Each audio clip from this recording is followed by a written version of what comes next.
In my humble view, lights out. Please welcome back the next president of the United States.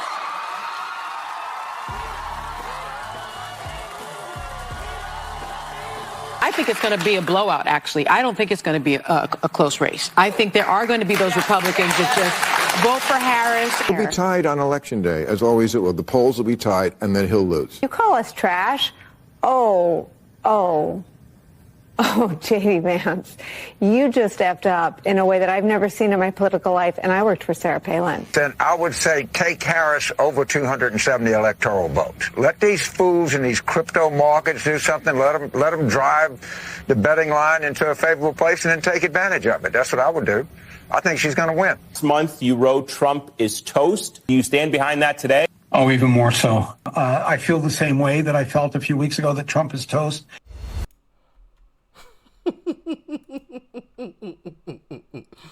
Oh, man. Yeah. Trump's toast, all right. Okay. I think it's the complete opposite because not only did he win, but he swept every single swing state. And then even beyond that, he won the popular vote. He won the popular vote. And even if you want to go beyond that, I want to pull up something really quickly because I found this really, really interesting. What Trump did was absolutely, positively amazing. What he was able to pull off, Trump gained in every single state except for 2. Okay, there's only 2 states that Trump did not make gains in, and those states were Utah, which, I mean, you can see the tiny little arrow there with no tail. Utah marginally went Democrat, and so did Washington, which not a shocker there. But every single state, and the bigger the arrow, the further right it went. New York, which Trump lost by 11, which he lost by over 20 in 2020. California. Okay, which he lost by, I want to say maybe 17, I think it was, which obviously California is a heavy Democrat state, and he only lost it by 17. That's probably Democrats' strongest state, and Trump only lost it by 17 points. Insane, absolutely insane. Where else? Florida moved heavily right. Texas moved heavily right. Tennessee moved pretty much right. I won't say heavy right, but it definitely moved right. So did Mississippi. South Carolina, it looks like. Nevada moved heavy right. New Jersey moved heavy right. Illinois moved right. I mean, look at this. I mean, incredible. Maryland moved heavily right too. Wow. That was good to see. But hey, Trump is toast. Trump's toast. Okay. Yeah. Silly rabbits. But I want to play a little bit of the liberal media panic and reactions after the fact, including one that I'm sure we were all looking forward to, and that is The View, of course. All right. So with that being said, let's dive in. But he's a complete aberration. He is a politician that is twice impeached. How is it that we have normalized someone who tried to start an insurrection, who is an election denier, who is a convicted felon, who's twice impeached, who is filed for bankruptcy 6 times? People He's not a way to rich separate man. the man from his policies. And can we not let Fox News off the hook, please? I don't understand. And Newsmax and all the fake news that's been going out there. You know, one of the things that we need to do, and it's not to abolish the Department of Education. As a former teacher, believe me, he's talking about doing that. Yes. You know, kids I brought this up before, I'm going to bring it up again. In Finland, kids in nursery school are learning to discern between fake news and real news. Yeah. They should be teaching that in this country. Yes. Teach children tolerance. Teach them to think critically. Well, it would help if we could regulate social media, because one of the biggest offenders is D.C. and Congress have not been able to do one thing in regard to the rogue corporations of social media. It's not going to get any better with Elon Musk now in the administration. I want to end by thanking Joe Biden for having given us 4 years of decency, a moral compass, legislative accomplishments that help Americans. So and having gotten us out of COVID. See how delusional these folks are? But did you also hear what she said? Oh, well, we got to crack down on freedom of speech. These rogue social media companies. Why is that? Because we have the freedom to speak? Kind of interesting how that works. And it's funny that Joy Behar talked about having critical thinking skills and, deciphering between misinformation and real information. Well, Joy Behar, it seems that we do have that ability, and that's why we don't believe people like you. That's why people like yourself are on the way out, including mainstream media. Okay? It's because we have that ability. The same way that when Democrats came out and said 51 intelligence agents said that the laptop is fake, it was real the entire time. So if our government is lying to us, the same government, controlled by the same government that tells us that, there was so much misinformation and disinformation and that misinformation needs to be policed. We're getting bad information from the misinformation police? Huh? How does that even make sense? So no, we have something called freedom of speech. First Amendment. Okay? First Amendment. Look it up. Check it out.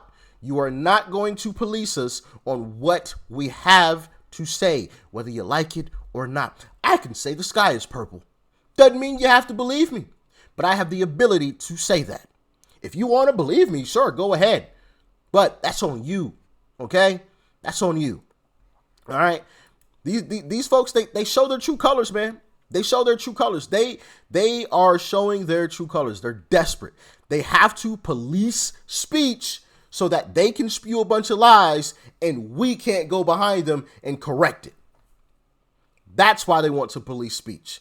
That's why. Because without their ability to police speech, their industry is gone. It's cooked. Mainstream media is on its way out. I played the clip of Dr. Ben Carson yesterday with Tucker Carlson, and he was talking about, for those of you that might have missed it, but he was talking about how this election was going to be a determining factor on mainstream media. If mainstream media could take the most unpopular vice president and turn her into, the greatest thing since sliced bread, if they're able to do that, well, then mainstream media still is alive and well. If they aren't, well, then we know they are dying. They're a dying breed, because mainstream media at one point did have the ability to sway people's minds. They don't anymore, for a multitude of reasons. One of them being people have the ability to think critically, and we don't just follow the crowd. We aren't sheeps. We can see something for what it is, and mainstream media is they're just flat out liars, and we understand and we see that. But I want to play this clip of Joe Scarborough. I just say really quickly too, Democrats need to be mature, and they need to be honest, and they need to say, yes, there's misogyny, but it's not just misogyny from white men. Mm-hmm. It's misogyny from Hispanic men. Right. It's misogyny from black men, things we've all been talking about, who do not want a woman leading them. Might be race issues with Hispanics. They don't want a black woman as president of the United States. You know, the Democratic Party, I've always found, when you're sitting around talking, they love to just sort of balkanize everybody into these separate groups and say, oh, white people don't like women and black people. No, it is time for the Democrats to say, okay, and you and I have talked about this before, a lot of Hispanic voters have problems with black candidates. Right. A lot and of, with other Hispanics. You got some that don't like each other. And some of the most misogynist things I've heard going on this Get Out the Vote tour came from black men. I mean, misogynist things. So you're absolutely right. It's not simplistic. And we've got to have real honest conversations about it. Real honest conversations. Yep. Continue to have these real, honest conversations. Keep going. That's part of what caused Kamala to lose, because we're sick and tired of being called names because we don't want to support your candidate. Oh, well, yo, racist. Nobody said anything. Well, I guess we did say something about a race because she was lying about it. Oh, well, you're misogynistic. You know, I saw something actually. I can't remember if it was early this morning or yesterday, but somebody said, you know what would be funny? While the mainstream media is calling all of us misogynistic and, you know, black men and, you know, Latino men, and we all hate women. You know what would be funny is if come 2028, the Republican Party nominated Candace Owens as, you know, the Republican nominee, and we put her in the White House. You know, that would be absolutely hilarious, because it would destroy the narrative that, oh, black men and black Hispanic and Hispanic men, it would destroy the notion that, you know, we're misogynistic because it's a woman. Candace Owens is clearly a woman, obviously. Shout out to Candace Owens. And it would also destroy the narrative that anybody is racist, because that's one of their narratives too. Everybody is racist because we didn't want to vote for Kamala. Like what? I mean, even though that narrative should have been destroyed with Obama, because I think people just like forget something. I don't know, or just brainwashed.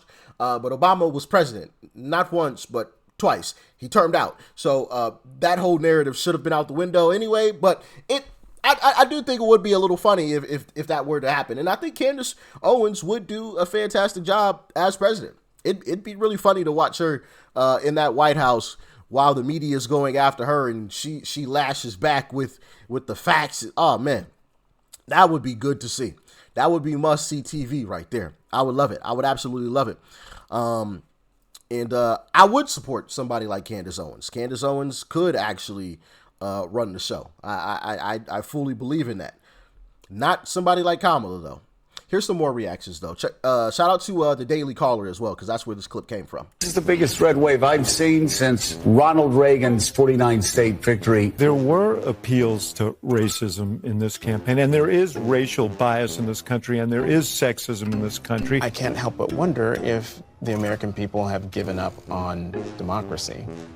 I hear what you're saying, and I do see it differently, because I'm thinking about the people who are not a part of anybody's elite, who are hurting tonight. If she were a 6'4" white man from Arkansas or from, you know, Florida, do you think she would be losing by that much? I think that we've got to be honest. Among Hispanic men and black men, there's a lot of misogyny.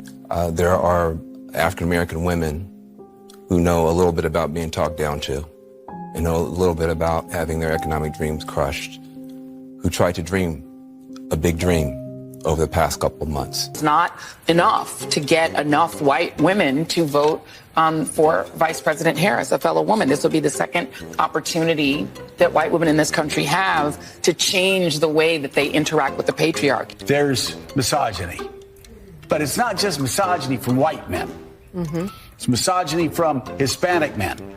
Right. It's misogyny from black men. And tonight they're trading in a lot of hope for a lot of hurt.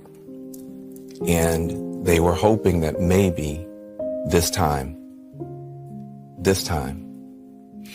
one of their own could be seen as worthy. Things we've all been talking about, who do not want a woman leading them. Might be race issues with Hispanics. They don't want a black woman as president of the United States. To all the pollsters, the election pollsters, blow me. I don't ever want to from you again, ever. People who said that he was a Hitler lover weren't Democrats, they were Republicans. People who said that he was a fascist weren't Democrats, they were Republicans who worked for him. You gotta be kidding. Those weren't Republicans. Those were rhinos, people in Republicans in name only. Okay, you know, like Liz Cheney. Yeah. Anyway, I also want to play this clip because you guys got a little bit of a taste of it, but this is like a recurring theme, and this is another reason why Kamala lost. These people want total control of our lives. Check it out. We have now let misinformation become the accepted information It has washed over us. Elon Musk, he buys Twitter, and then he uses it almost exclusively to be a propaganda machine, and we've accepted it.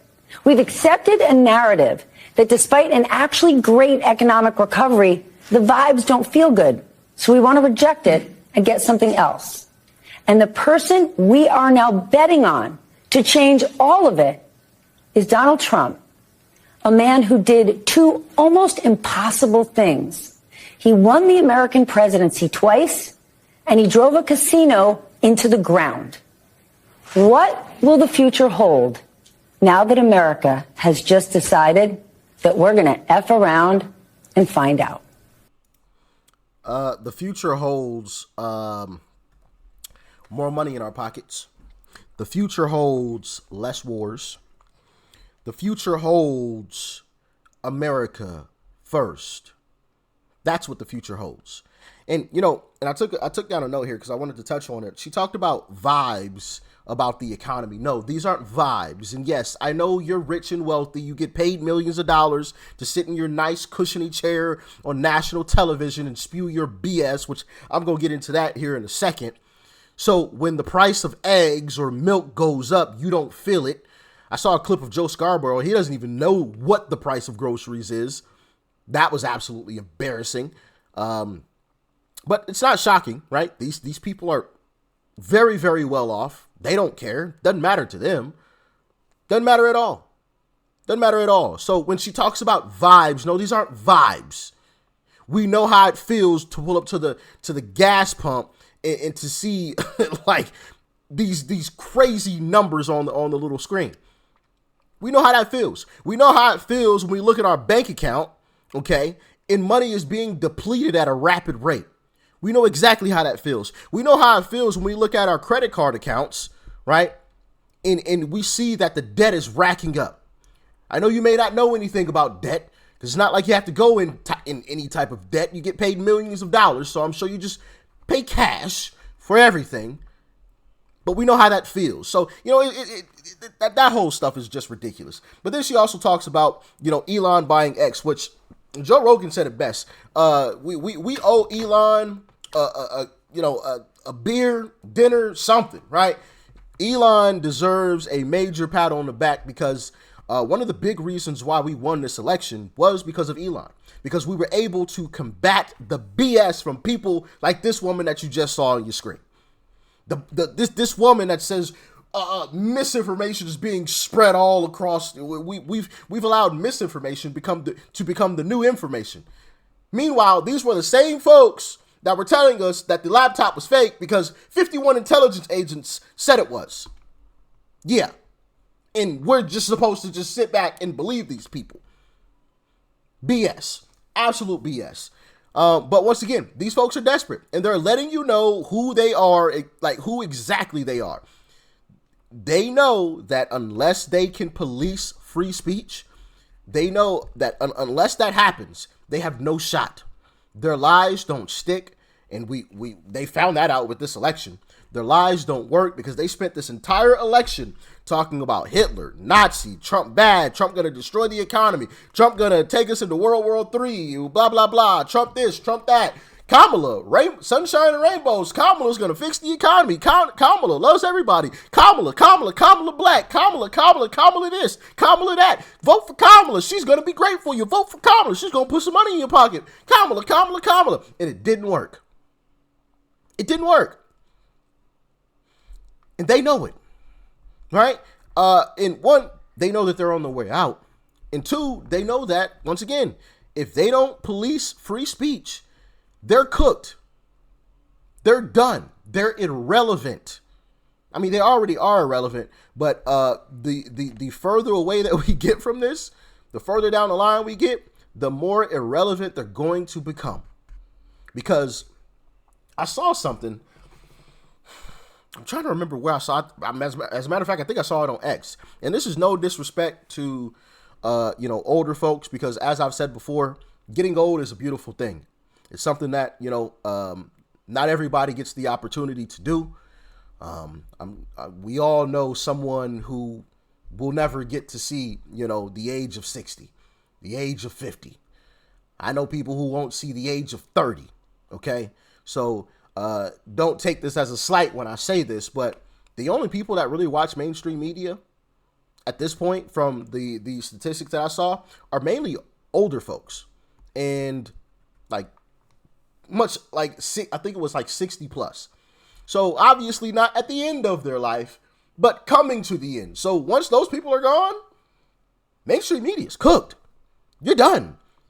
And once again, getting old is a beautiful thing. I hope all those folks live to a very, very, old age. I'm not wishing death upon anyone, but I'm just making a point.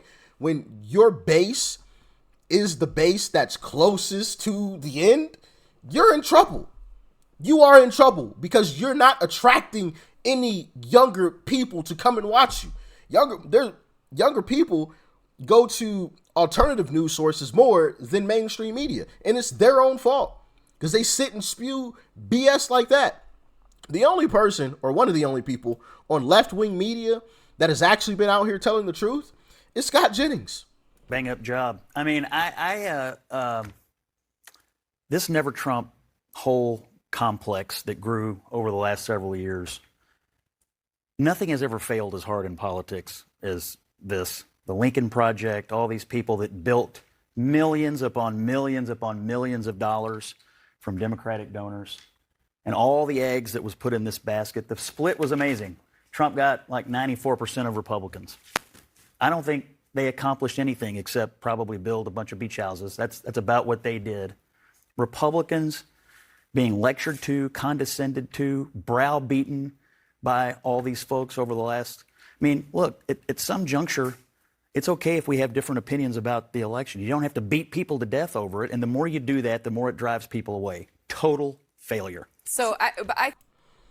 Total failure.